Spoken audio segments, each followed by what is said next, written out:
de la Fundación de Andalucía. Hemos retrasado, disculpen ustedes por el retrasado un vídeo destinado al señor Víctor Quinta de Cádiz, pero han comentado que hemos incorporado la presentación, pero disculpemos en este minuto que va a retrasar su llegada y que se incorpora a la mesa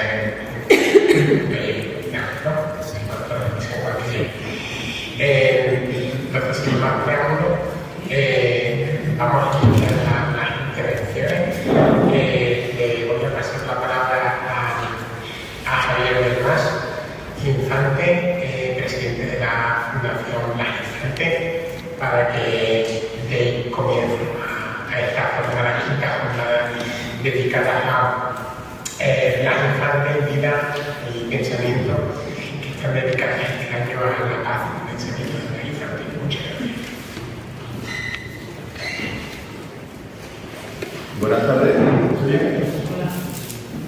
Ahora.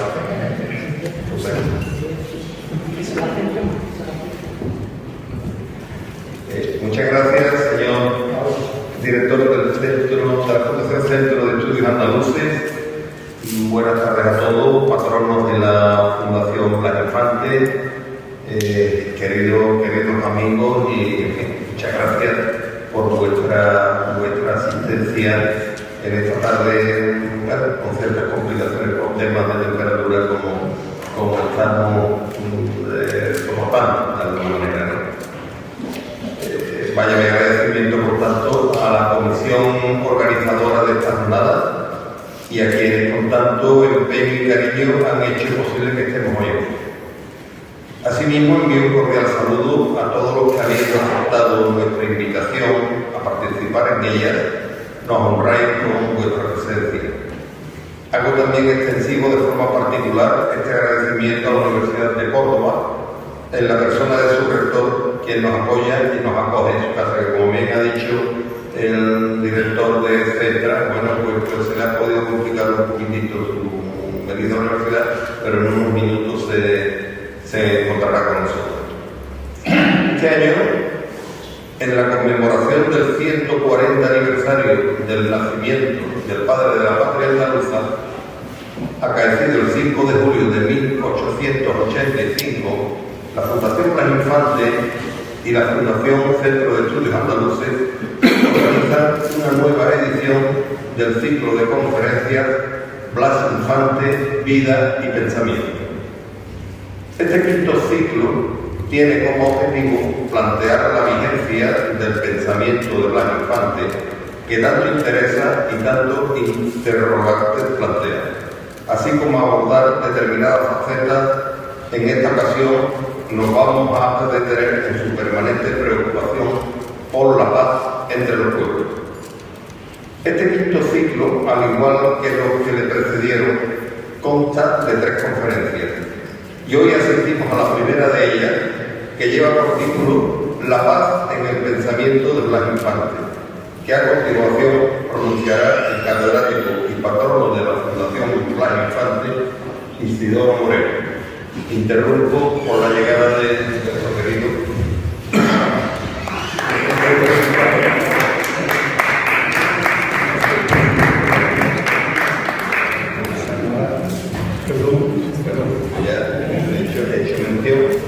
he hecho mención al pequeño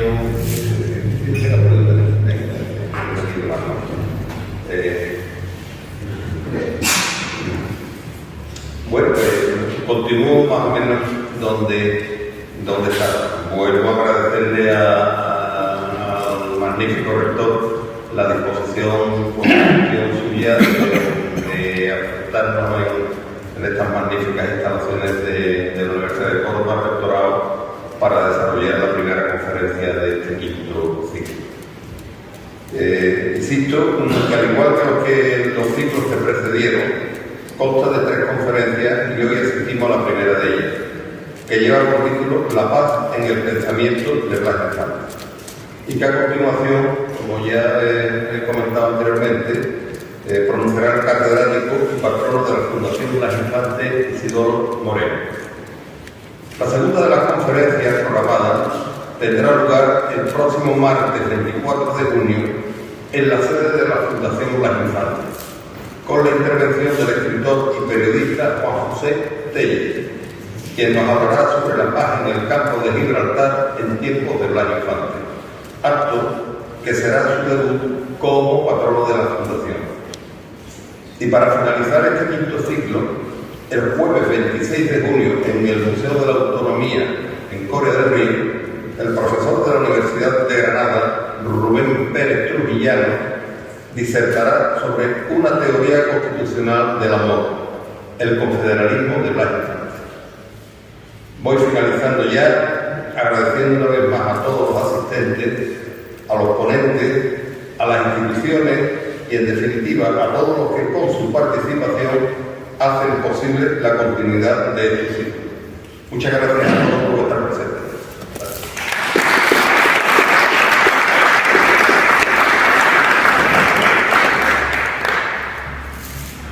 Bueno, pues como les comentaba anteriormente, soy Cristian Pequeño, director de la Fundación Centro de Estudios Andaluces. Para mí es una enorme satisfacción poder estar hoy aquí en esta sala oveja del rectorado de la Universidad de Córdoba. Pedirle al rector su presencia en este acto y agradecerle la gran acogida que siempre le dispensa a las cualquier actividad que realizamos desde la Fundación Centro de Estudios Andaluces. Una fundación dependiente de la Consejería de Residencia de la Andalucía. Permítanme también agradecer obviamente al presidente de la Fundación Blas Infante, a los jóvenes Blas Infante, todo su compromiso y su apoyo para la realización de esta jornada, junto con todos los miembros del patronato de la Fundación Blas Infante, su vicepresidenta, Manuela Calderón, y también, como no, a la conferenciante de hoy, el catedrático médico de antropología, Isidoro Moreno, y al profesor, escritor y también patrón de la Fundación Blas Infante, Miguel Santiago Lozada, que nos acompaña en la mesa. También, permítame un cariñoso saludo a Miguel Arrugo, director de la Cátedra Doctoré, que también esta mañana nos acompaña en un acto como celebrado aquí de presentación de los proyectos de investigación social de la Fundación Central, y este también, esta tarde también nos acompaña y con cuya cátedra también realizamos algunas actividades de colaboración. Parece que fue ayer cuando empezamos este ciclo de conferencias para celebrar el nacimiento, la efeméride del nacimiento de Blas Infante, allá en la localidad malagueña de Casares. Y la verdad es que es una satisfacción ver cómo año tras año vamos recordando el pensamiento, la figura y la obra de padre de la patria de Blas Infante. Para nosotros es una satisfacción poder tener no solo esta colaboración con la Fundación Blas Infante, sino también otras actividades que realizamos en el centro, como son los de conservación de los jardines de la Casa Blas Infante, la edición de publicaciones dentro de la colección Blas Infante de numerosas obras, concretamente 6, que recrean todos sus textos originales. Estamos trabajando para seguir hablando y desarrollando estas obras. La ampliación también del fondo documental con nuevos documentos, fotografías y otros de interés que una vez catalogadas se ponen a disposición del público a través de nuestro repositorio digital, y también la celebración de distintas iniciativas como la transferencia de conocimiento que se materializa en el ciclo de conferencias, por ejemplo, hoy que inauguramos su quinta edición. Estos ciclos de conferencias nos han llevado por distintos lugares y rincones maravillosos todos de la geografía andaluza, algunos de ellos que fueron visitados y frecuentados por Blas Infante, como son pues su localidad natal, Casares, Cádiz también, Archidona, Isla Cristina, Sevilla, Pobre del Río, La Puebla, aquí mismo en Córdoba, esta localidad andaluza que tanto le gustaba y que con cierta frecuencia visitaba, entre ellos por la amistad que tenía con el que era un decano y doctor de aquí de la universidad también por aquella época.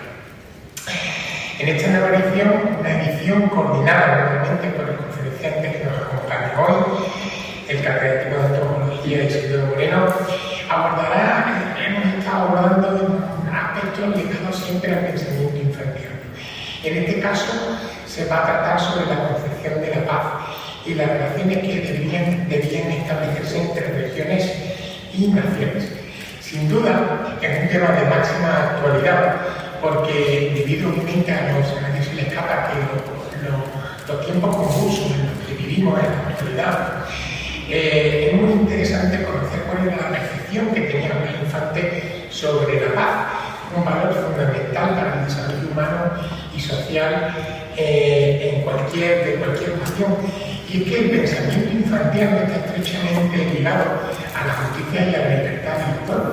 Defendía, como se van a ver a lo largo de la conferencia, un marco de respeto y colaboración internacional, donde el respeto mutuo y la colaboración reemplazaban a la dominación y el conflicto. En su visión de las relaciones entre las naciones, pensaba que debían basarse en la fraternidad y la igualdad, rechazando el imperialismo y apostando por el mundo, donde cada pueblo pudiera desarrollarse plenamente en paz.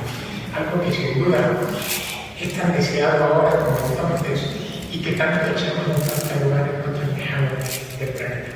No me extiendo más,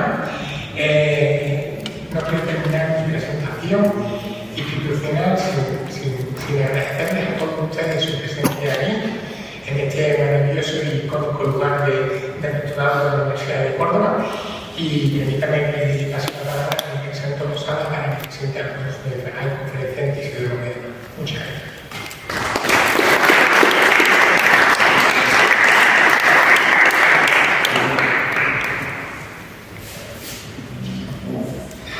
Buenas tardes a todas y a todos. Ante todo, manifestar que me siento muy a gusto y muy satisfecho de compartir mesa con amigos, ¿no? Desde el señor rector, Manuel Torralbo, pasando por Tristán Perpiñé, director del Centro de Estudios Andaluces, con Javier Germán, presidente de nuestra fundación y muy querido, y por supuesto con mi gran amigo Isidoro Moreno. Agradecer también la presencia de amigos y familiares en el acto a pesar del calor. Hoy hemos llegado a los 40 y posiblemente sea el día más caluroso de la semana. Pero bueno, a ver, estamos en Córdoba, en Andalucía, y esto es lo que hay que saberlo vivir lo mejor posible. Además también, curiosamente, aunque estamos en junio, han coincidido diferentes actos en otros sitios de la ciudad. De manera que, bueno, pues, a pesar de ello, pues estamos un grupo de gente muy apañado aquí para pasar un ratito hablando de las infantes. Y saludar también a las personas que nos siguen, nos van a seguir, cuando nuestro amigo Jorge Moreno, que se encarga de grabar pues, todas las actividades, bastantes actividades de la Fundación, y entonces pues, cuando lleguen a sus casas esta grabación, pues siempre es de agradecer el que tengamos estos amigos que facilitan la comunicación y facilitan el poder transmitir estos conocimientos. Pero yo estoy aquí esta tarde para presentar a don Isidoro Moreno Navarro, Isidoro Moreno, como se le conoce entre toda la gente, sobre todo en Andalucía. Isidoro es una persona que toma partido, que no se pone de perfil, no es neutral con la injusticia, con la violación de los derechos humanos, con los derechos de los pueblos. Desde muy joven, su capacidad humana e intelectual las pone al servicio de la calle, del pueblo, de la gente. Es crítico con el Estado español centralista, monárquico y excluyente, al mismo tiempo que define a Andalucía como pueblo y nación. Es un andalucista de corazón y sentimiento, el sentir pensando de Blas Infante, lo que le hace acreedor de ser patrono de nuestra fundación. Su mirada crítica se manifiesta en sus artículos, sus entrevistas, su intervención en los medios visuales, sus conferencias, sus numerosos libros. Entre sus numerosas obras a lo largo de su vida académica y social, destacan los estudios sobre la identidad cultural andaluza, gestos, rituales, religión, Semana Santa y fiestas que configuran la construcción de todo un ideario colectivo. También destaca sus temas sobre la globalización y migraciones y sobre todo los derechos humanos y la inclusión social. Como no puede ser de otra manera, Isidoro es un andaluz de barrio, nacido en Sevilla, un barrio histórico de Extramuros, San Roque, cerquita de la Puerta de Carmona y de su cofradía de los Negros. Allí nació, se crió, se integró en su ciudad de tal modo que no la cambió por Madrid cuando su maestro de la antropología, el catedrático José Alsina Fran, le propuso cruzar de Peñaperro en los años 60. En aquellos años Isidoro quería profundizar en lo nuestro, el estudio de las experiencias culturales andaluzas, la identidad histórica, cultural y política de nuestra Andalucía. Acabaría siendo un impulsor y creador de la antropología en Andalucía, fundando la primera cátedra de la disciplina en Andalucía en 1986. Previamente realizó su tesis doctoral en 1970, la primera tesis en antropología social centrada en Andalucía, titulada Propiedad, Clases Sociales y Hermandades en la Baja Andalucía. Además, fue fundador y coordinador del Grupo de Estudio de Identidades Socioculturales en Andalucía, GEISA. Como secretario general del Partido del Trabajo de Andalucía, firmó el Pacto Autónomo por Andalucía en 1978, siendo un gran impulsor del movimiento para la obtención de la autonomía andaluza por la vía del artículo 151. En el año 1990 fundó junto a otras personalidades destacadas como su amigo Diamantino García Acosta la Asociación Pro Derechos Humanos de Andalucía.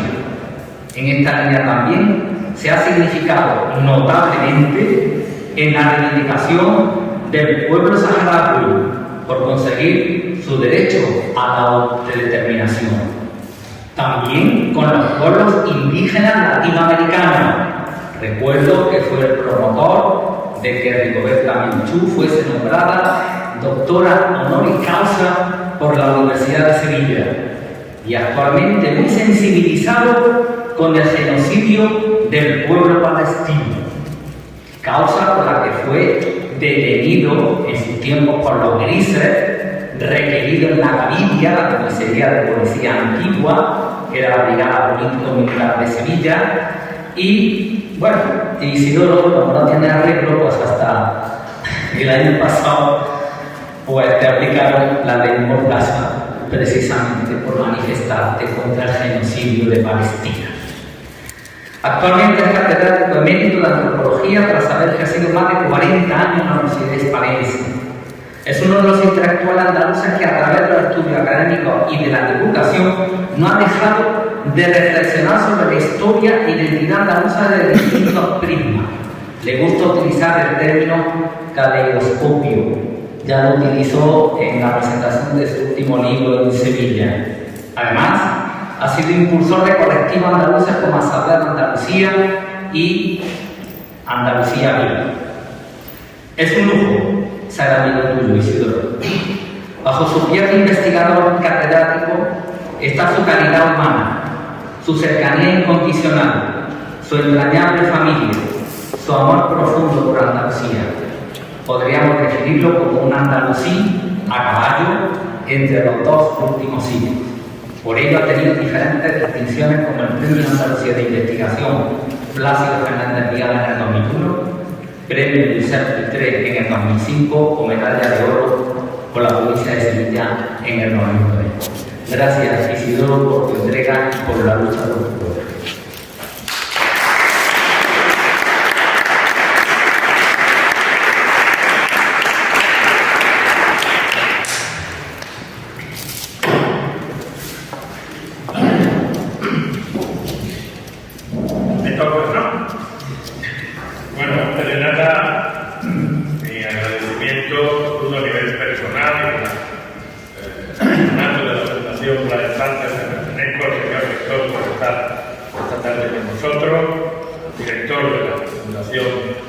pública, Centro de Estudios Andaluces, compañero y amigo Javier del Mar, presidente de nuestra fundación La Infante, y gracias también por la palabra de un amigo que ha notado lo que ha dicho con la verdad, Miguel Santiago, y gracias a todos ustedes por la presencia aquí esta tarde.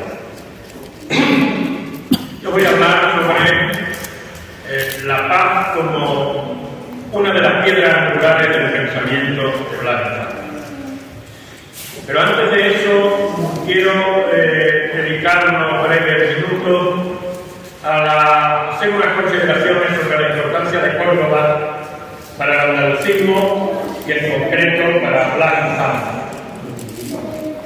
La presencia de Blas Infante en Córdoba fue constante. Por ejemplo, en 1916 da una conferencia en el Centro Obrero Republicano el día 13 de noviembre de ese año 1986, que es recogida luego por la revista Andalucía y también recogida ampliamente en el Diario de Córdoba. Fue presentado por el presidente del centro, Víctor Vaquero, y constituyó un extenso alegato sobre el estado actual de la ciudad en contraposición con su brillante pasado.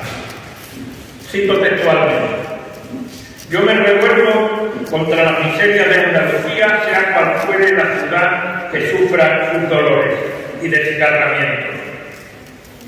Yo quiero sentirme hijo y ciudadano de todas las ciudades andaluzas, pero cuando la ciudad decadente y empobrecida es Córdoba, la ciudad donde Andalucía fue más grande, siento sobre mí el peso y la amargura de la actual humillación de su grandeza con más intensidad, porque al contrastarlo juzgo más espantosa su actual situación.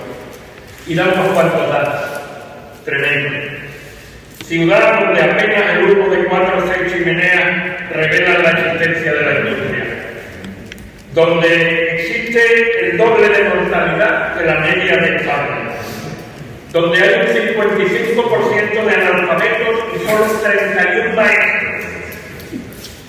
Donde 85 niños expósitos han muerto de inanición en un mes por la negligencia de la Diputación, donde las calles están inundadas de mendigos por el abandono de los poderes centrales, apenas tampoco hay carreteras ni ferrocarriles. Y sigue don Blas diciendo: comparte con Sevilla el triste privilegio de ser sede principal de espectáculos sangrientos y embrutecedores en los que la grosería de espíritus ancestrales ofrenda a la barbarie la delicadeza de los espíritus decorados, gastando las últimas energías de una patria que se muere.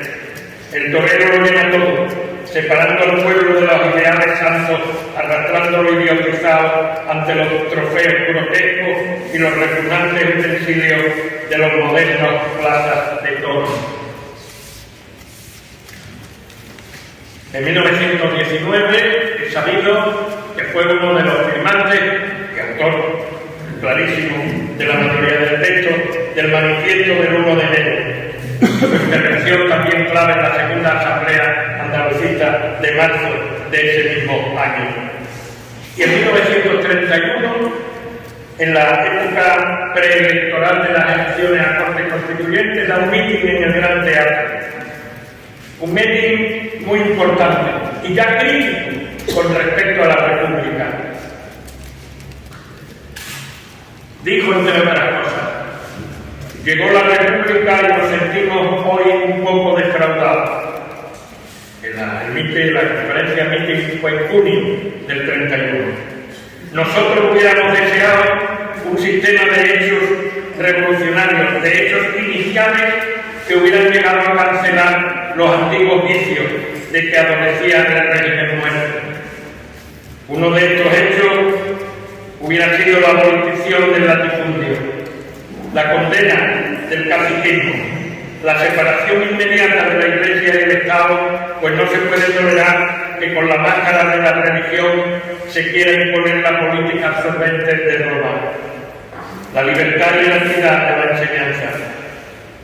Continuó su discurso diciendo: Andalucía va a formular sus peticiones ante la Constituyente. Si las Cortes no responden a estos anhelos, consideraríamos el hecho como una estafa de ilusiones, que es peor que una estafa de dinero.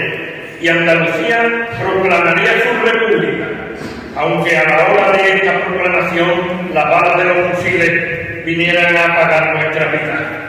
Y proclamaríamos nuestra república con el mismo vigor y entusiasmo con que lo hace Cataluña, y veríais cómo entonces se nos atiende y se acaba el coloniaje bárbaro, poniéndose Andalucía a la cabeza de los pueblos de Europa y del Oriente. Hemos dicho, podríamos poner otros casos importantes de la relación, de manifestaciones, consideraciones muy importantes de Blas Infante en relación con Andalucía, que no por casualidad las hizo, y otros proyectos salieron de aquí, de Córdoba, como yo diría capital del andalucismo en su tiempo. Esto dicho, creía necesario, voy a entrar en el núcleo de mi tema. Yo entiendo a la búsqueda de la paz como, ya lo he dicho al principio, una piedra angular del pensamiento de Blas. Pero yo creo que para no separar, para no diseccionar ese pensamiento infantiano, la paz hay que entenderla en tres dimensiones, en tres ámbitos. Y en esos tres ámbitos, el pensamiento de Blas Infante y su actuación pública fue encaminada a la búsqueda de la paz, digo en tres dimensiones. La primera, la búsqueda de la paz social, de la paz dentro de la sociedad que constituye el pueblo-nación que es Andalucía. Un segundo ámbito, la paz internacional entre los diferentes pueblos-naciones. Y un tercer ámbito, la paz con la naturaleza, la paz entre los seres humanos y la naturaleza. Un triple objetivo que quizás pueda calificarse de utópico, pero de ninguna manera de quimérico. Y conviene, yo en mi clase estaba, constantemente lo señalaba, la diferencia entre utopía y quimera. Una utopía es un horizonte, un objetivo que se puede conseguir si cambian las condiciones del contexto. Una quimera es una fantasía que no es posible. La cuadratura del círculo no es ninguna utopía, es una quimera. Pero en cambio, las transformaciones sociales que él planteaba, con las que luchó, con las que fue asesinado, el cambio de esas condiciones sí podían acercar a ese horizonte, a ese objetivo. La paz entendida como imperio de la libertad y de la justicia, y como superación de las desigualdades, en ese triple ámbito también: desigualdades entre las clases sociales y los sexos, desigualdades entre los pueblos y desigualdades también en relación con otros ámbitos de la naturaleza. En este avance hacia lo que podríamos llamar la paz universal, Andalucía debía ser un agente central. En ese sentido, en su búsqueda, en su planteamiento de hacer de Andalucía un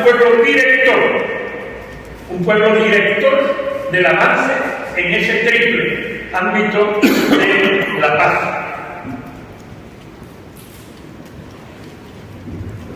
Pero vayamos por partes. Primero, avanzar hacia la paz social en Andalucía. En su tiempo, y no solo en su tiempo, la polarización social era extrema.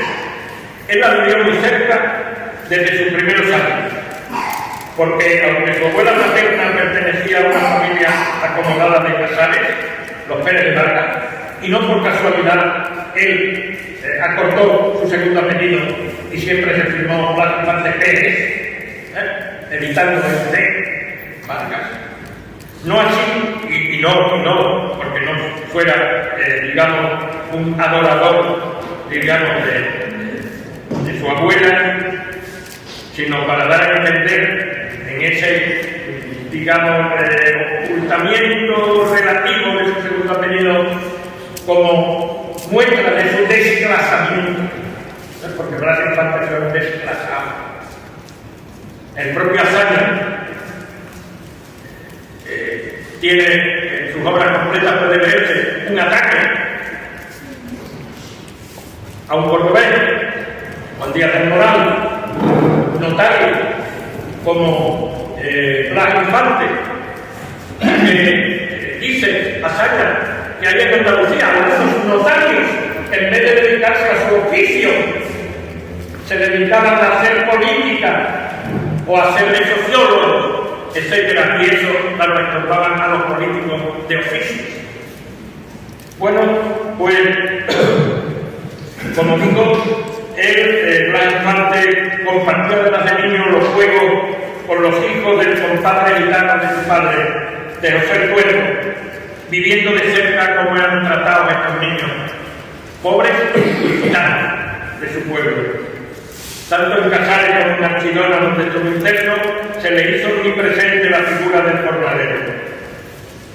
Seguro que una de las palabras que más conocemos todos y más divulgadas son esas que empiezan por yo tengo clavada en la conciencia desde mi infancia la visión sombría del jornalero. Lo he visto pasear su hambre por las calles del pueblo.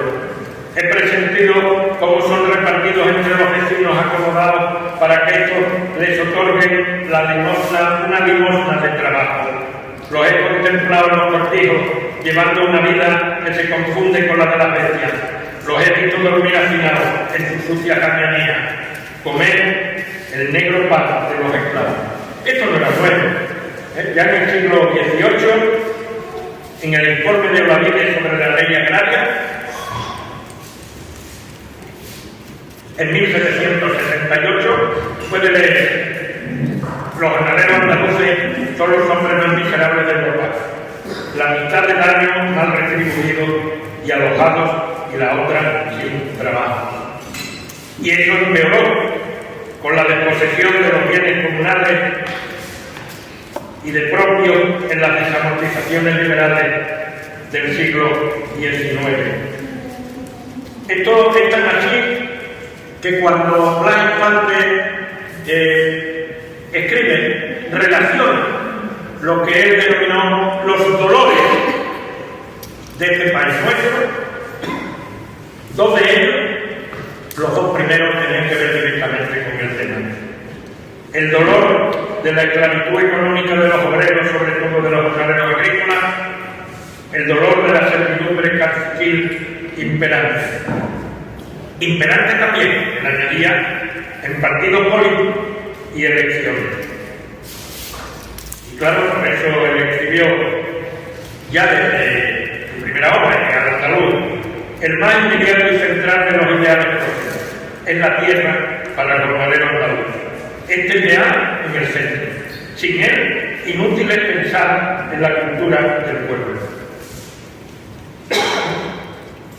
¿Por qué digo que los planteamientos sobre la tierra de Blas Infante tenían como objetivo la paz?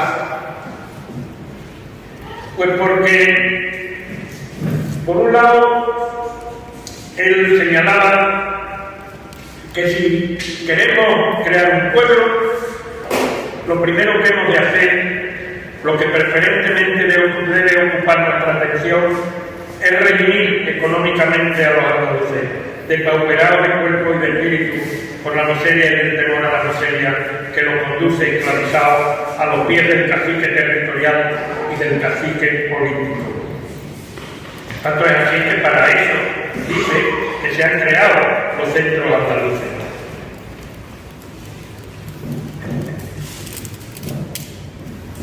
Y él, sobre todo en los años del llamado trienio bolchevista, que también dibujó para la campiña de Córdoba Juan Díaz del Moral,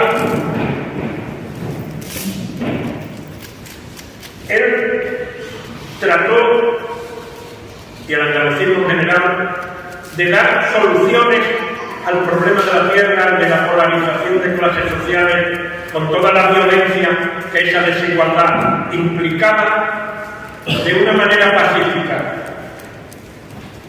Tan es así que escribió y repitió incesantemente que Andalucía se redimirá por la conversión del jornalero extranjero en cultivador de su tierra propia, es decir, por la creación de una clase media campesina, para lo cual se necesita en primer lugar dotar al jornalero de la tierra suficiente para satisfacer sus necesidades materiales. De ahí que él se acercara a las soluciones, principios georgistas, luego siguiera en gran medida y desbordara a su vez el pensamiento, los planteamientos de Joaquín Costa, y claro, basándose en que, con sus palabras, mejor que con las mías, nosotros negamos el bárbaro derecho de la propiedad privada de la tierra por tantos crímenes que tantos crímenes sancionan. Nosotros decimos que este derecho no lo es, sino privilegio y monopolio. Que ese supuesto derecho es la negación del derecho a la propiedad, que es el derecho que todos los hombres tienen para relacionarse con las cosas de la naturaleza y transformarlas mediante el trabajo para satisfacer sus necesidades. Hacer la tierra de todos será hacer labradores. Continuado. La medida favorecerá por igual no solo al obrero del campo, al jornalero, sino al de la ciudad, porque bajarán con la mayor producción los precios de subsistencia y porque muchos o algunos obreros incluso vendrán a trabajar de la ciudad al campo si lo hacen por cuenta propia. Andalucía, y no solo la clase jornalera, añadía, se redimirá cuando sobre los cimientos de la oscura gañanía, donde pena el pobre jornalero, se levante la granja luminosa, donde viva, trabaje, goce y estudie el campesino andaluz. Esta última frase no es una frase de un escrito, de un discurso en el trienio bolchevista del 18 al 20. Está escrita antes de publicarse de Al-Andalus. En 1914, en el número 5 de la revista bélica del Ateneo de Sevilla.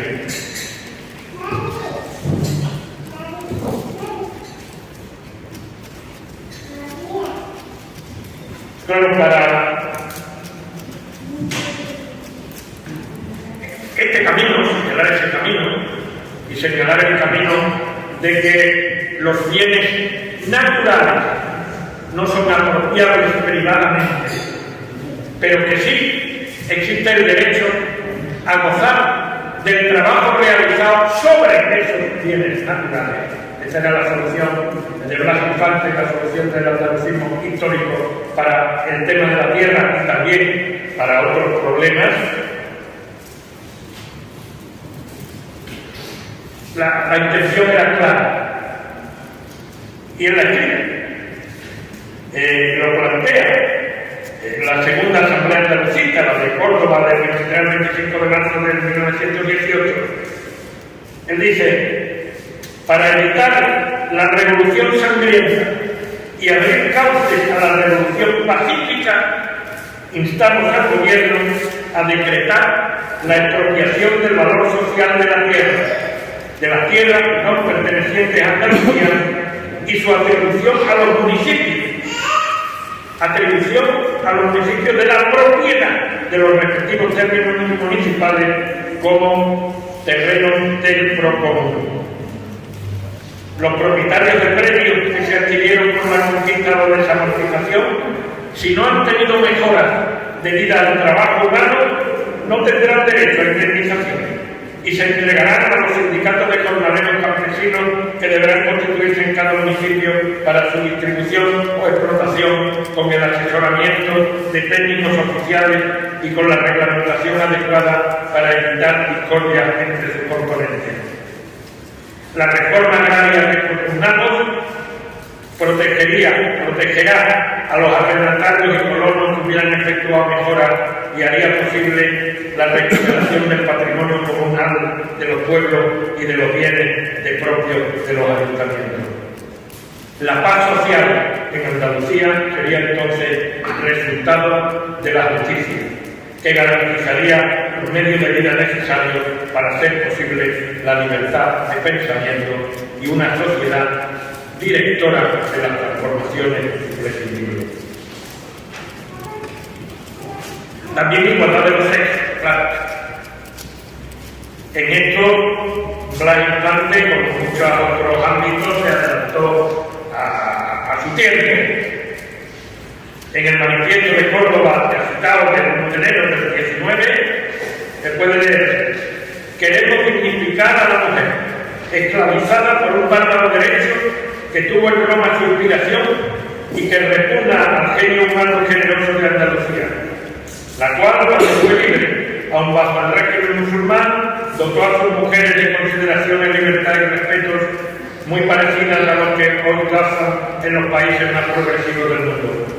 Queremos reconocer la independencia civil y social de la mujer.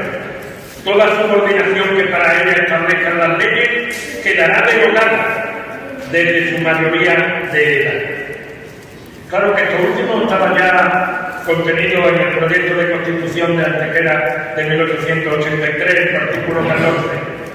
Y en el artículo 18 de ese proyecto globalmente asumido en la Asamblea de Roma del 18 por el movimiento andalucista, se comprueba, se dice que se prohíbe toda desigualdad de derechos y deberes de la ley y toda desigualdad para ambos sexos, lo que iba mucho más allá del proyecto de Constitución de la Primera República. No olvidemos que ese proyecto de Antequera, además de ser asumido por la Asamblea Andalucista de Roma, fue reeditada por el movimiento andalucista, por los centros andaluces. Y en 1931, ya proclamada la Segunda República, ante el dolor de la esclavitud familiar, que es uno de esos 8 dolores a los que antes me refería, constata Blas Infante que el criterio del gobierno era remitir a un código constitucional el problema de la libertad familiar. Pero mientras tanto, al cabo de 4 meses de república, solo el matrimonio canónico seguía surtiendo efectos civiles. Seguía siendo indisoluble el matrimonio y la mujer seguía siendo esclava civil del marido. Frente a ello, la candidatura republicana federal andaluza del 31 plantea libertad de constitución y disolución del matrimonio. La naturaleza, añade, está por encima de las leyes, con los inconvenientes trágicos y cómicos que las separaciones de hechos, que siempre han existido, han determinado al oponerse a una ley artificiosa que sigue suponiendo existente lo que ya ha sido resuelto, y reconocimiento por ley de todos los matrimonios de hecho existentes durante un cierto tiempo, aunque no hayan sido escritos, y libertad civil de la mujer. Todo esto va encaminado también a la paz social, entre los géneros de la libertad de las personas. Y un tercer aspecto, podríamos señalar mucho, pero no es posible en este momento, respecto a la ciudadanía, Blas Infante y los andalucistas históricos proclamaron la igualdad de derechos más allá de lo que procura el nacimiento. La sencilla y escueta frase de "en Andalucía no hay extranjero, nadie es extranjero", lo dice todo. El segundo ámbito o dimensión de la paz es el internacional. De 1914 a 1918 asoló Europa la que entonces se denominó la Gran Guerra. En 1918, el Congreso de París debía tener como objetivo establecer un nuevo orden en el mundo y una paz duradera. En este contexto tiene lugar la conferencia de Blas Infante en la Sociedad Económica de Amigos del País de Sevilla, el 3 de noviembre del 18, que sería el núcleo de su libro publicado pocos meses después, La Sociedad de las Naciones. Un libro importantísimo que no ha sido reeditado hasta 2020 por el Centro de Estudios Andaluces y la Fundación Blas Infante, y al que tuve el honor de poner el prólogo, donde se refleja, quizá incluso como en ningún otro, el pensamiento de pacifismo activo del padre de la patria andaluza. Los conflictos han de ser negociados. Nunca la guerra puede ser una solución. Esta frase podríamos ponerla en los balcones en la actualidad, evidentemente.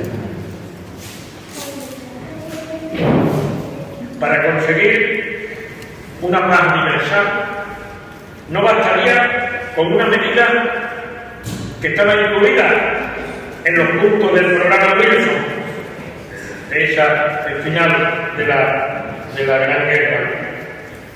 En ese programa se planteaba que habría de producirse una reducción de armamento.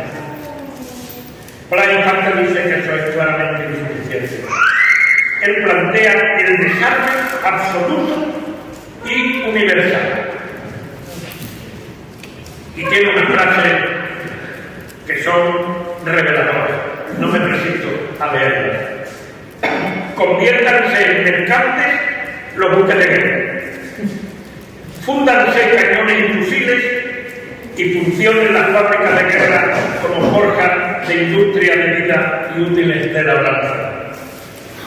Lo que se necesita no es un ejército de guerreros, sino una buena milicia de maestros, una milicia contra las fuerzas ciegas de la ignorancia. Y añade, además, en España se podría ofrecer hoy a los militares una más útil ocupación que hacer la guardia en su inservible cuartel. El catastro de la riqueza pública les llama. Una nota. En ese momento había una tremenda ocultación de explotaciones de propiedades por parte de los grandes propietarios que ni siquiera estaban en el catastro. Entonces dice que para que los militares sean útiles a la sociedad se conviertan en inspectores del catastro. Dice, así podrían ejercer otra función distinta a la inútil, él dice, que tienen hoy, oponiendo la disciplina y el amor patrio a los requerimientos del cacique ocultado. Y señala también, habría que cambiar el contenido de la mayor parte de los libros de historia que leen los niños en cualquier país. Se está refiriendo solo al nuestro. El cuento de narraciones médicas inspiradas por la fuerza bruta, la historia de los guerreros, será la historia, en el futuro, de la barbarie humana, de la que los hombres se avergonzarán. La historia que habrá de enseñarse a los niños será el relato de las eficiencias civilizadoras de un país. Así hacemos nosotros al recomponer la historia de Andalucía. La competencia entre naciones solo está legitimada como noble pugilato en la aportación al progreso de la humanidad. Las naciones han de ser libres e iguales en derechos, pero los intereses de cada una de ellas deben orientarse conforme a los intereses comunes de la humanidad y subordinarse a ellos. Bueno, era consciente de la dificultad de todo eso y de la realidad. Se comprobó que fue así al convertirse esa sociedad de naciones en sociedad de estados, que se llamaban, la mayoría de ellos, inadecuadamente nacionales. Y él se preguntaba, esto está en ese libro prácticamente casi desconocido hasta su reedición muy reciente, se preguntaba si los estadistas que dominan el mundo consentirían, por ejemplo, el desarme. Se preguntaba, ¿aplicará parte de la soberanía nacional en la sociedad de naciones? Y él desconfiaba no solo de los políticos de oficio, como llamaban los profesionales de la política, sino también y sobre todo los poderes económicos. Escribe, hay clases poderosas en la sociedad de los países dirigentes a cuyos intereses económicos no conviene el desarme, ni la sociedad de naciones, porque esas clases representativas del capital necesitan de la potencia de los armamentos, del Estado de anarquía internacional, como medio de proteger la fuerza expansiva de sus intereses y la acción de los mismos en los territorios sometidos. El Congreso de la Paz en París debería haber sido, dice, una asamblea constituyente del mundo, formada por pueblos libres mutuamente reconocidos. Si el resultado no es una sociedad de naciones, el futuro podrá ser la revolución por la paz definitiva, pero violentamente. El Centro Andaluz envió un alegato al Congreso de la Paz fundamentando los derechos de Andalucía a estar presentes.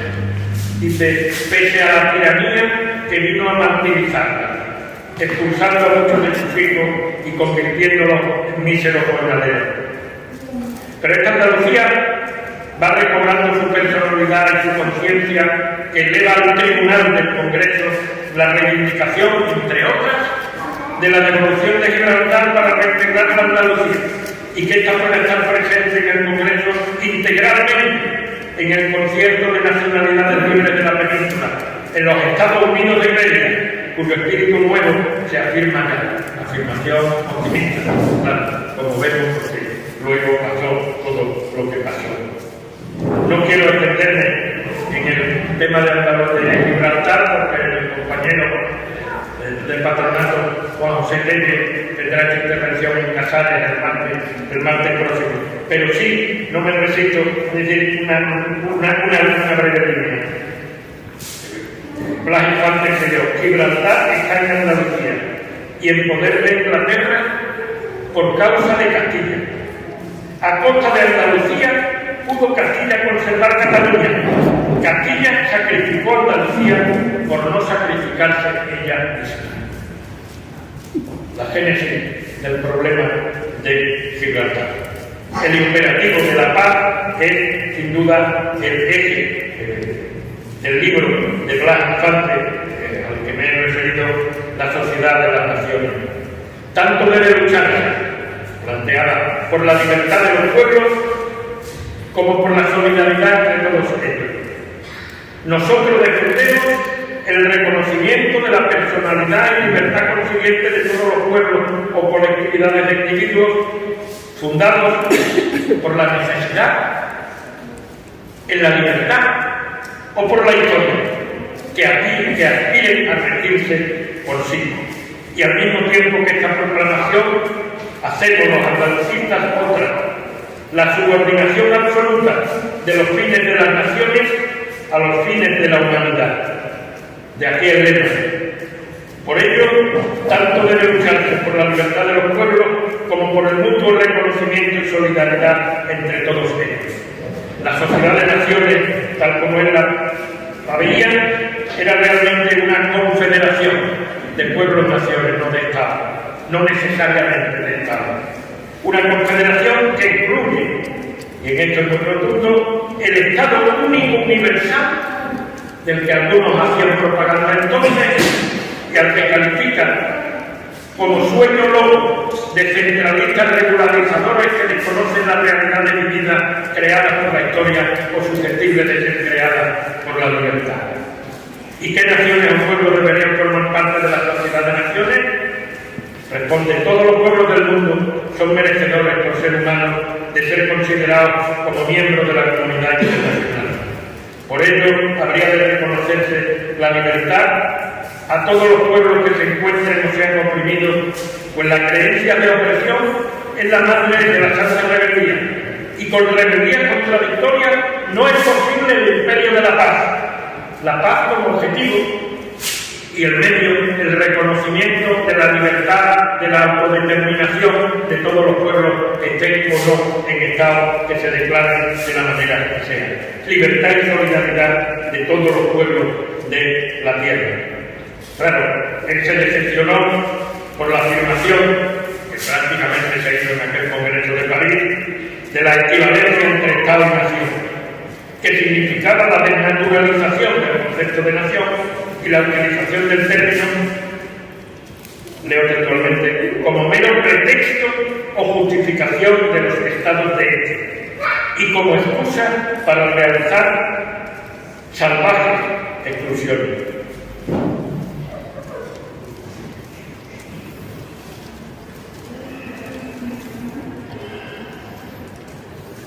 Y claro, para avanzar en ese camino hacia la paz, Blas Infante también era rotundo al señalar que europeizarnos no es el camino. Nosotros no podemos, no queremos llegar a ser europeos. Bueno, como señala, por ejemplo, Ugarteche, para Blas Infante, Europa debía representar la encarnación del espíritu guerrero, del imperialismo, del maquinismo y de la descivilización, la antítesis de lo que él entendía y defendía como Andalucía. Paso a la tercera dimensión, la tercera de la paz. La paz como armonía necesaria con la naturaleza, con la madre tierra y con los otros seres vivos. En esto, Blas Infante se adelantó de forma extraordinaria a su tiempo o incluso a su propio movimiento andalucista.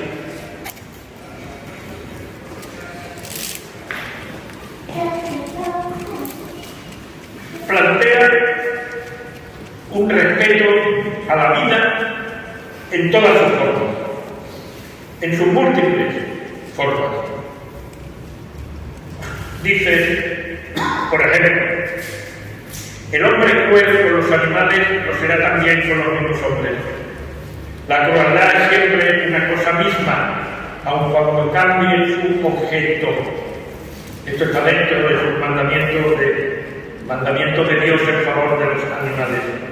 Él se desmarca claramente del supremacismo de la especie humana, de lo que luego se ha llamado especismo, respecto a las otras especies, que es una de las características de la civilización occidental, basado en el mito de somos los reyes de la creación, toda la creación, toda la naturaleza está a nuestra libre disposición.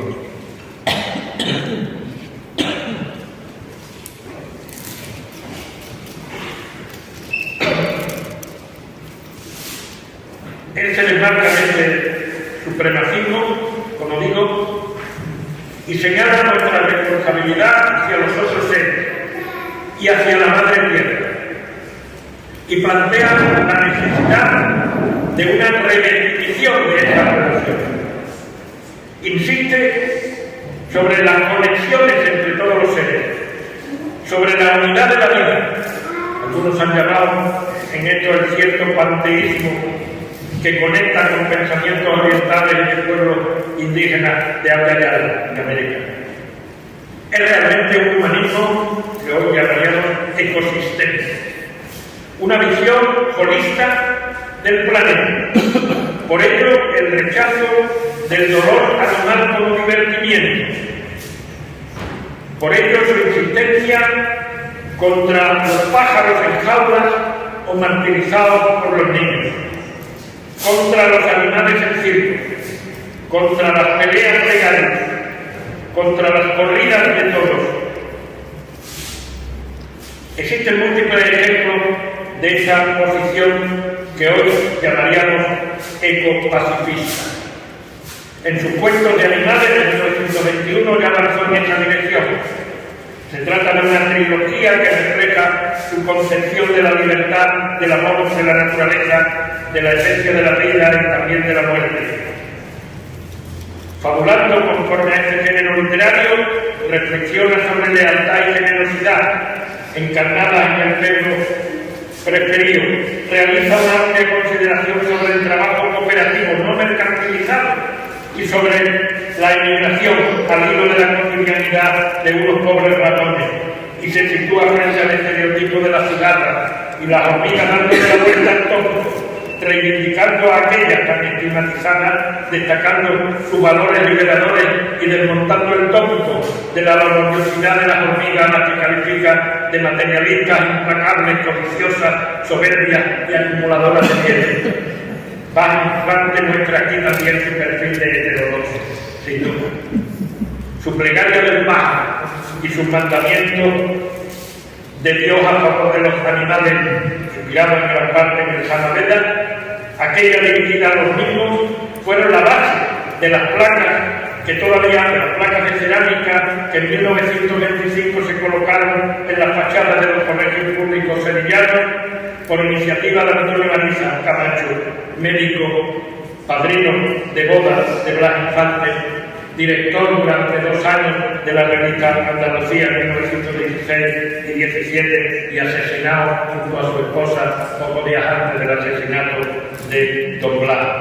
Les recomiendo, yo no voy a hacerlo por cuestiones de tiempo, que leáis en breve los contenidos de esa plegaria de los pájaros y de esos mandamientos de la ley de Dios.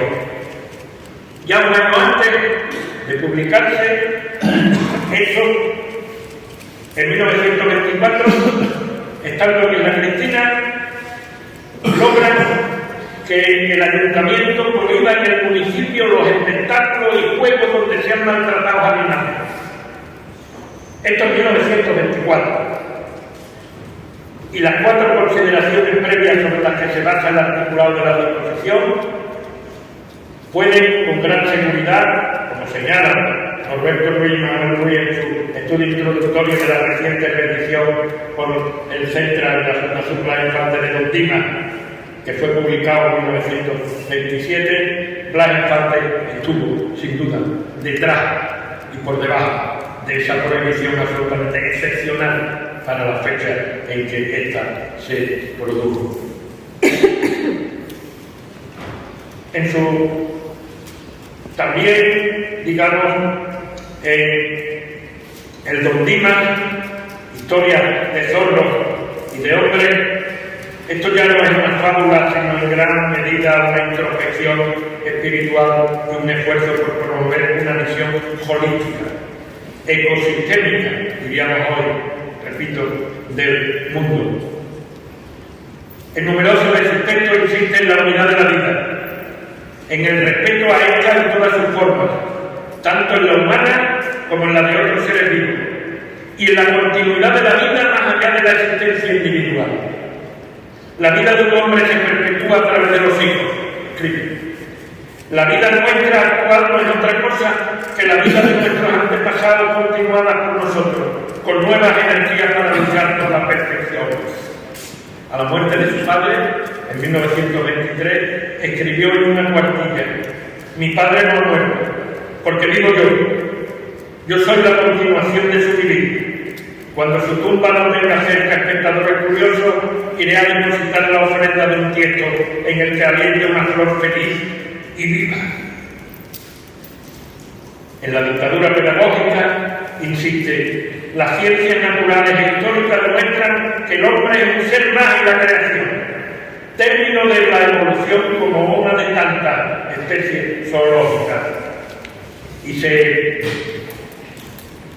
asienta, se coloca frente a lo que él llama el dogma de la bondad innata anclado en los mitos religiosos y en el pensamiento de Juan Jacobo Rousseau.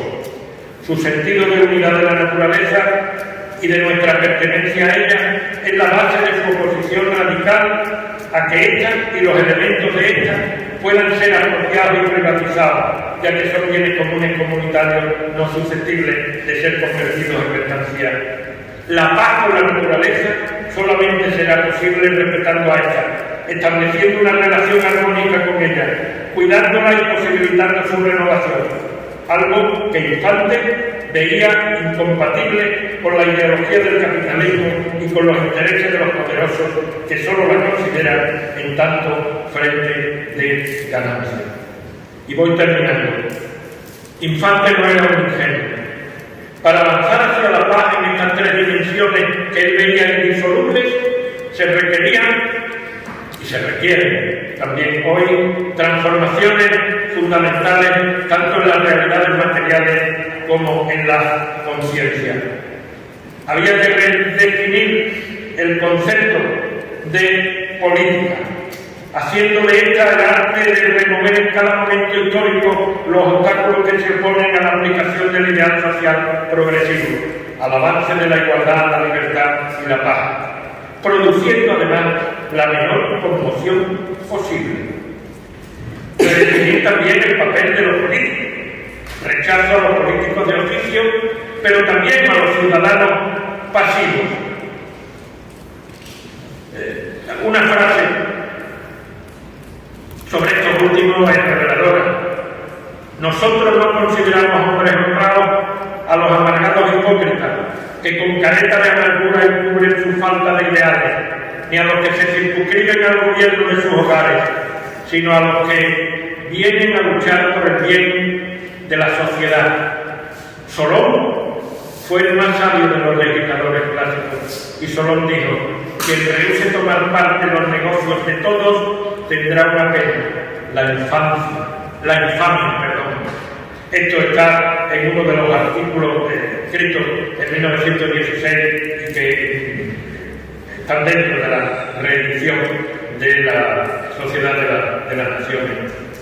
Y él también reivindicaba gobernantes que sean maestros, escultores de conciencia, Estado que sea escuela, política que sea arte de educación, y superar la dicotomía dictadura capitalista y dictadura del proletariado. Su definición de ambas dos modelos de dictadura se la recomiendo, porque es magnífica y poco conocida, está dentro, digamos, de la dictadura pedagógica. Y hacer avanzar el derecho internacional, reconociendo la libre determinación de todos los pueblos soberanos, pero también planteando la cesión de parte de esa soberanía en los tribunales internacionales, en una especie de confederación universal que, como antes he dicho, no tiene nada que ver con el modelo de supuesto Estado único universal, y medidas de índole pedagógica, social, que produzcan en el ser individual el nacimiento y desarrollo de la conciencia social en todos los órdenes colectivos. Medidas todas que exciten en el individuo el nacimiento de la conciencia de soberanía social, de comunidad económica, de paz humana, de piedad creadora, de unidad, en fin, ante la humanidad y sus destinos supremos. Una revolución verdadera ha de combinar para alcanzar estas dos próximas reivindicaciones: igualdad y libertad, tras las cuales están la paz y la felicidad, tanto individual como colectiva, que sería la realización del destino de la humanidad. Para esta tarea, Blas Infante y los andalucistas invocaron, leo textualmente dentro del manifiesto del 1 de enero del 19, a todas las clases, principalmente a las obreras, a todas menos a una pseudo-intelectualidad andaluza y española de espíritu castrado y de alma cobarde, que abdicó el rango de clase dirigente y solo sirve para entorpecer la ideación generosa y la ardiente acción. Esta tarea era difícil en tiempos de Blas Infante y quizá lo sea aún más hoy. Porque, como él escribió, los ideales religiosos y la moralidad de las antiguas eras históricas murieron, pero no han sido definidas aún las de los tiempos nuevos. Estos han destruido las chozas sin edificar el palacio, y los hombres se encuentran a la intemperie. Esto escribió en 1921. Algo no muy diferente a lo que plantearía después Antonio Gramsci, Cuando escribió, cuando lo viejo no termina de morir y lo nuevo no acaba de nacer, es el tiempo en que aparecen los monstruos. Y estamos ahora en el presente. Hoy esos monstruos tienen nombres y apellidos. Son países e ideologías que están dinamitando los derechos humanos individuales y colectivos, que están alimentando la cultura de la violencia en las relaciones sociales y la cultura de la guerra en las relaciones internacionales. Monstruos que en no pocas ocasiones han llegado a puestos de poder político, no solo porque son apoyados por los grandes intereses de corporaciones transnacionales, sino no pocas veces por los votos en convocatorias electorales, aunque su objetivo sea destruir todo lo que pueda, todo lo que queda de democracia en los países que se definen como demócratas. A quienes les aupan a esos puestos, no olvidamos que Hitler subió al poder de esa manera, podríamos aplicarles lo que Schiller escribió en las campanas e Infante recoge en las páginas de la dictadura pedagógica. Mal haya quien en las manos del ciego la luz puso, a él no le alumbra y con ella puede incendiar el mundo. El pensamiento de las infantes es también una luz. Lo fue en su tiempo y el mayor monstruo de su tiempo, el fascismo, lo escondió, consiguiendo ocultarlo durante décadas, aunque no pudo apagarlas del todo. En nuestras manos está, aunque ello esté lleno de dificultades, que pueda iluminar y orientar la lucha actual contra viejos monstruos que parecen resucitar y contra nuevos monstruos que utilizan depuradas tecnologías para anular la conciencia y producir un pensamiento cero. Profundizar en su pensamiento, divulgar este y aplicarlo creativamente en la Andalucía y el mundo actual es la tarea central de quienes nos definimos como andalucistas. Muchas gracias.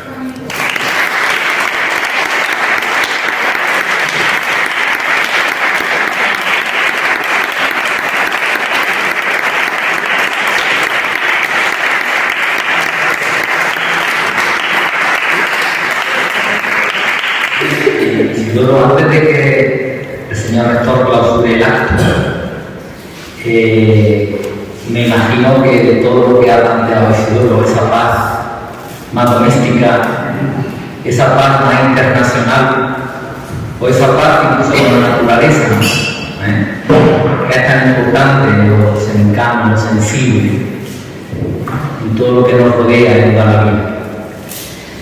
Si alguna persona quiere preguntar algo o hacer una pequeñita reflexión de lo que ha escuchado, pues nada, buscamos tener un ratito, unos 10 minutillos, no es suficiente para que cualquier persona no se le quede dentro alguna cuestión que quiera plantear al maestro Isidoro.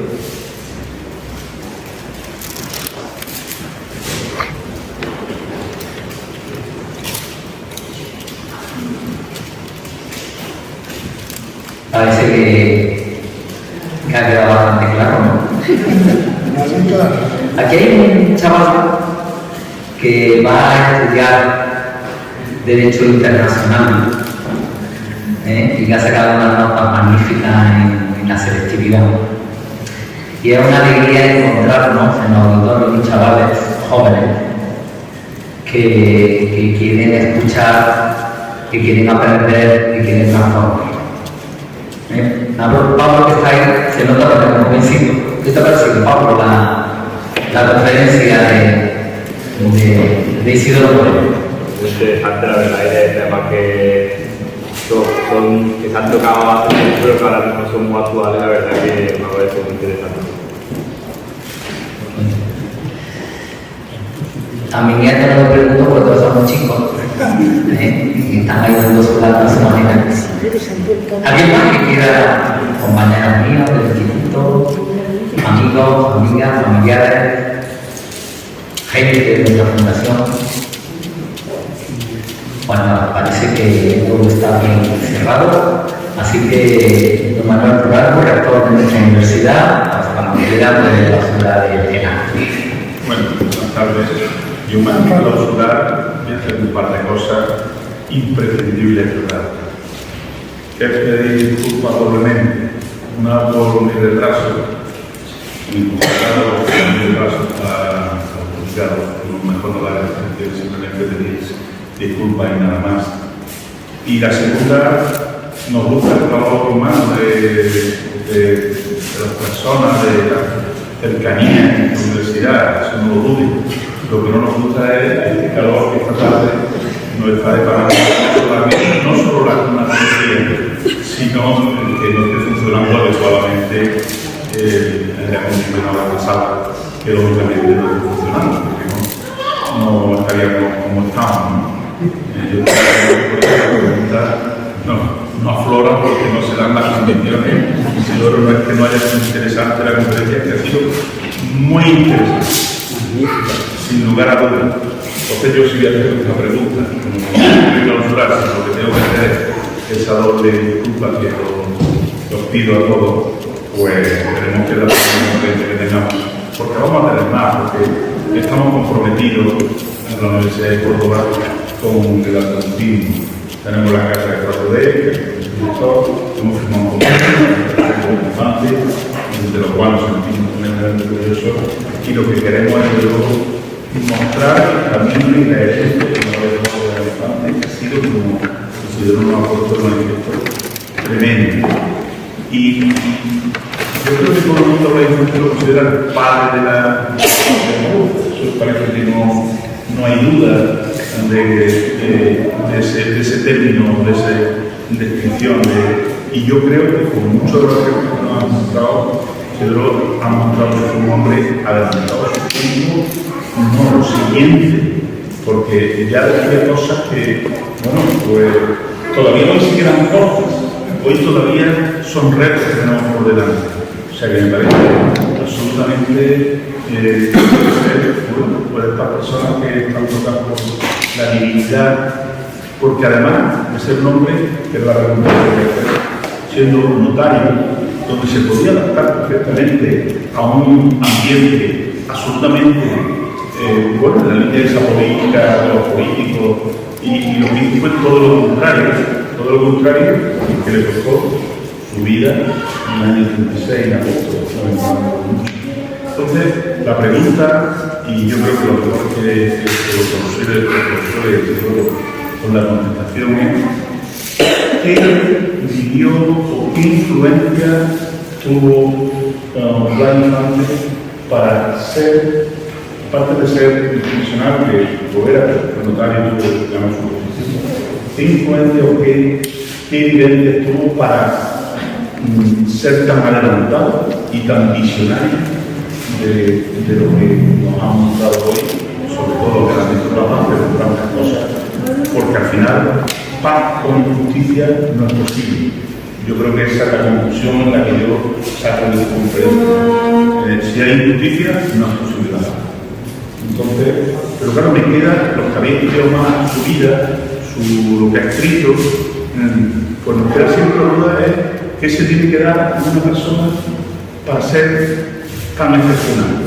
Y nosotros orgullosos de ser colaboradores con la Fundación, con el estudio de los salvadoreños que siempre hacemos, como la de la investigación, con la cuarta cátedra 4D y con todo aquello que representa a los estudiantes, estamos comprometidos porque nos parece que la universidad no puede dejar muchísimo valor a esa figura, a su legado, porque nos parece que es humano.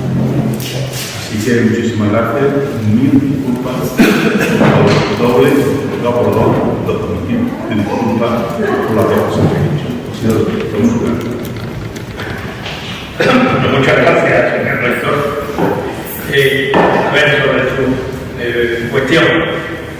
Yo creo que hay dos planos que conviene. Por un lado, digamos, cuando él dice, cito un párrafo quizás de los más conocidos de él, ¿no? Antes señalado, que yo he leído la primera línea, cuando él dice: yo tengo clavada en la conciencia. Claro, yo recuerdo que mi ahijada, como doctora honoris causa de la Universidad de Sevilla, el director Sanchú, que fue el padrino de la ceremonia, el inductor como director del departamento entonces de antropología, etcétera, tiene, Rigoberta, un libro que ya me tituló ¿Cuándo me nació la conciencia? Que, bueno, Vargas Llosa tiene una cosa que decía cuando se jodió el Perú, ¿no? Frase más conocida. Es otra frase. ¿Cuándo y dónde me nació la conciencia? Y claro, hablamos antes, la conciencia se activó cuando era todavía niño. Y en relación a los juegos infantiles con niños que eran cercanos a él, sus compadres de su padre, ese que era un niño gitano y demás, que tenían una doble discriminación, como de familia humilde, jornalera, y encima la doble discriminación. Y luego, yo creo, la Infante fue una autodidacta, tremendo, porque claro, incluso los estudios universitarios de Derecho y tal, lo hizo desde Casares, él iba a Granada a examinarse, por libre, etc. Bueno, es un hombre excepcional, de hecho que yo diría que en el siglo nacen pocos, con una capacidad de trabajo y de estudio tremendo, viendo, por ejemplo, simplemente su biblioteca, tuvo ocasión de estar en ella cuando todavía vivía aquí la familia y tal, y me sorprendió muchísimo la cantidad y la variedad de publicaciones que él se había hecho llegar. Esta moda, claro, los años 10, los años 20, antes de los años 30, era difícil, y ahora a veces es difícil encontrar libros que se publican lejos. Bueno, yo, por ejemplo, hace años de Blas Infante como introductor de la antropología política en Andalucía, pero la antropología como disciplina. Él tiene, por ejemplo, aplica conceptos de mana, conceptos y tal, que son de especialistas de los antropólogos del principio del siglo XX, de los británicos, sobre todo que los utiliza, ¿no? Cuando dicen, por ejemplo, que los políticos, bueno, que muchos de los que se dan de republicanos son monárquicos sin corona, porque todavía creen en el mana de los monarcas y del poder, pero bueno, quiero decir, él, un hombre, si ese tópico de hombre hecho a sí mismo, yo esto es el ejemplo que pondría absolutamente con la infancia, porque fue un intelectual que, como dice el señor rector, clarísimo, se adelantó, pero décadas en muchas cosas surgieron.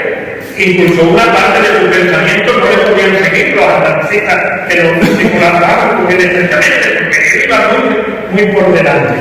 Y claro, otra cuestión también, el odio de clase, es decir, Blas Infante, digamos que fuera grande, que podía vivir pues, como Dios, notario en aquella época, y optara por los débiles, por los oprimidos, tanto a nivel individual como colectivo, cuando podía vivir perfectamente.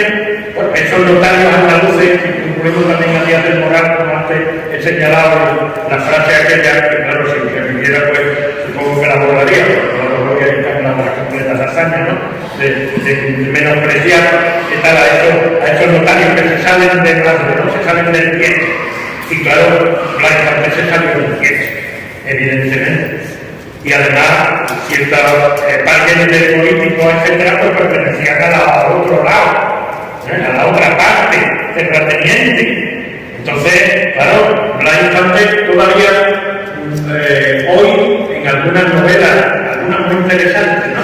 Aunque no muy conocidas, que ya en el siglo XXI se están publicando sobre la vida de la familia, de la nobleza de segundo orden en Andalucía, los grandes propietarios, etcétera, etcétera. Cuando citan a Blas Infante, citan a algún autor, que quiera hablar de eso, que me lo pregunte luego, ¿dónde está eso? Lo consideran como un drama, por este hombre, que es notario, y que además está emparentado con determinadas familias, y que defiende a los obreros, que dicen que la tierra no lo hicieron, y que la propiedad de la tierra sin el trabajo sobre ella es un crimen, etcétera, ¿esto qué es? Claro, yo creo que eso, pues evidentemente, tuvo mucho que ver con los cortafuegos que hicieron a su alrededor, una persona que además fue uno de los creadores de la Sociedad Protectora de Animales, junto con Pedro Batina, el médico anarquista, y con algunos otros intelectuales en Sevilla, cosa que normalmente no se dice o no se sabe. Claro, lo que era un raro en el sentido que Rubén Darío, del libro aquel, los raros cabezas, no raros como extraños, sino raros como excepcionales.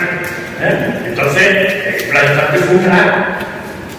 Claro, porque ni respondió a la forma de vivir que han tenido, ni a lo que se esperaba de las personas, digamos, de la mercancía rebotica, de alguna manera, en los pueblos, y que estaba comprometido por lo que estaba, digamos, con personas de clases sociales dominadas, oprimidas, etc., y con Andalucía como pueblo oprimido.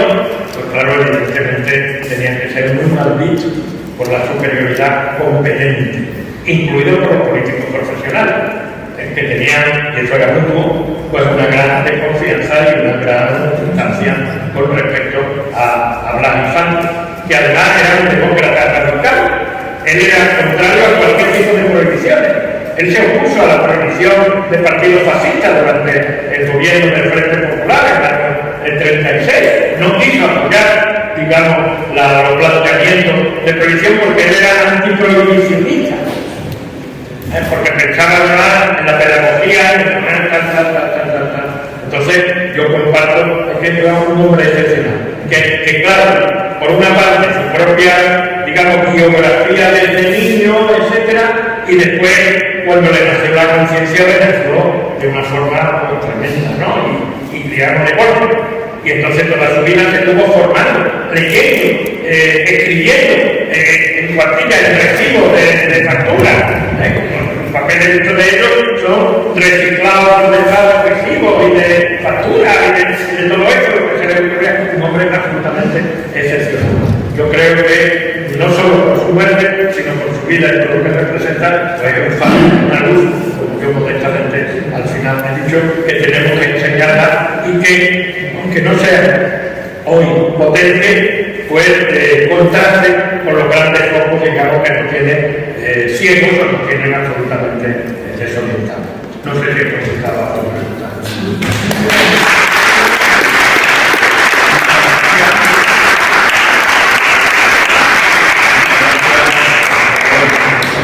Gracias, presidente, encantado de teneros, y la varícula para dejarlo, para que nos acordemos de que nos vamos a llevar a casa de recuerdo de esta tarde. Muchas gracias.